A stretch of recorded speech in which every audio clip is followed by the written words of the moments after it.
YouTube, it's Janet, and today I'm going to talk to you about the first chunk of my Austen project. A while back I posted a video that, although I read a lot, I didn't feel particularly well read. There were quite a few of the classics that I hadn't actually read. One of the authors that I was keen to get to was Jane Austen, and I was quite familiar with her work because I do love the TV and the film adaptations, but I hadn't actually read any of the original texts. So today I'm going to talk to you about my experience of reading Sense and Sensibility and a few of the things that I've done around it. So this is my copy of Sense and Sensibility. It's a beautiful Penguin English Library edition. And so just to give you a little bit of a background on Sense and Sensibility. So as we know, Jane Austen wrote this, and she was born on the 16th of December 1775. And Sense and Sensibility was the first novel that Jane published. And it was published in 1811 when Jane was actually aged 36. But she did publish it originally under a pseudonym of a lady. Jane first wrote the novel as an epistolary, so it was a series of letters.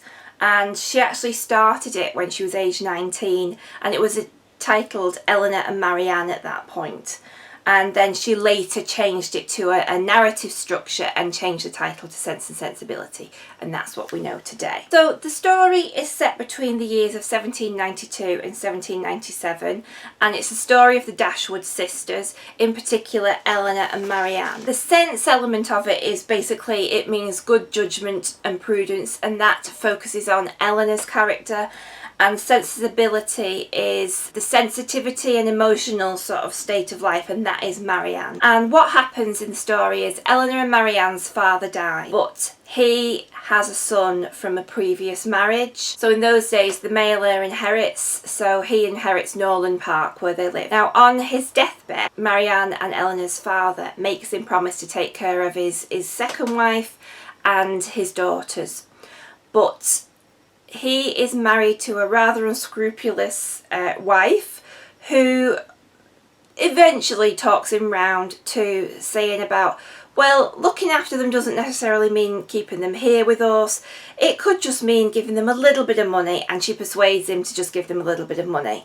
So the Dashwood sisters and their mother end up having to leave the family home of Norland Park, and they move to a modest cottage in Devon, which is on the estate of one of their cousins, Sir John Middleton. So the story focuses on the themes of women of the gentry and their dependence on marriage for any degree of security and social standing in those days, because women couldn't own property in their own right unless they were widowed, and they couldn't of that standing go out and earn a living. So their only way of hope of any kind of security and to a great degree a little bit of independence was by marriage. So Eleanor has a keen sense of responsibility, and she puts others before herself.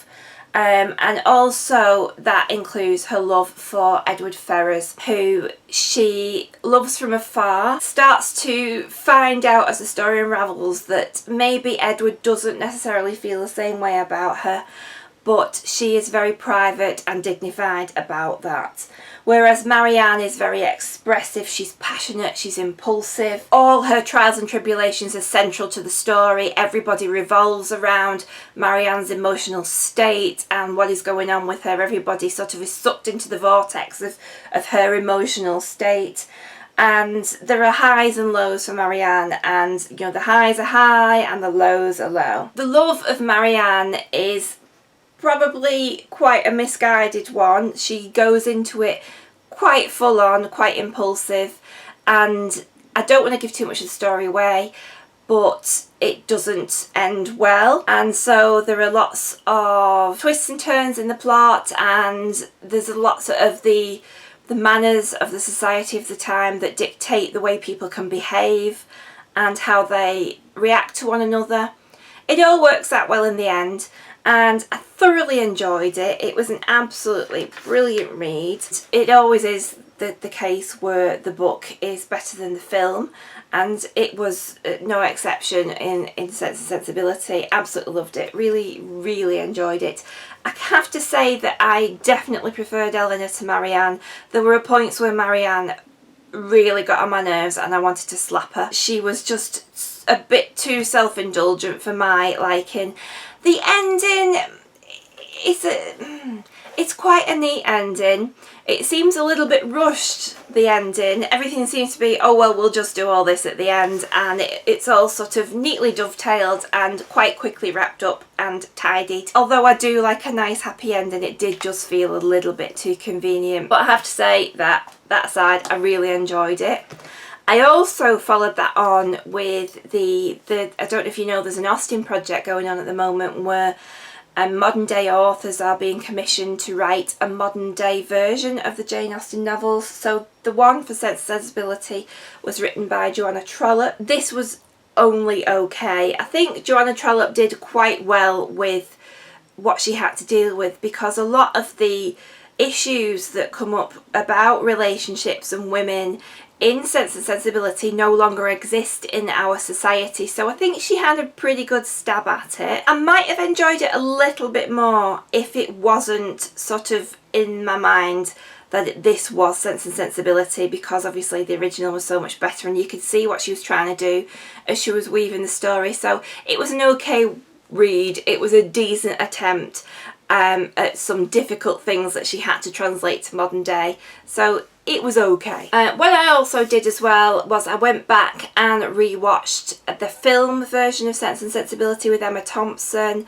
and I also watched the BBC 3-part adaptation of it as well, and I thoroughly enjoyed both of them. I would say that the TV version probably had the edge on the film version, but that was probably just because they had longer to explore the characters and the story to stretch it out, whereas the film sort of like was just about 2 hours long. You've got a 3-hour period in the television adaptation, so you've got a little bit more time to develop everything. But both absolutely brilliant, totally recommend both of them, absolutely great, and I've thoroughly enjoyed the first of my Jane Austen reads, and the whole experience of Sense and Sensibility has set me up nicely to carry on. So let me know what you think of this, if you've read any of other adaptations of Sense and Sensibility, what you think of it, and I'll see you all soon. Keep reading, bye!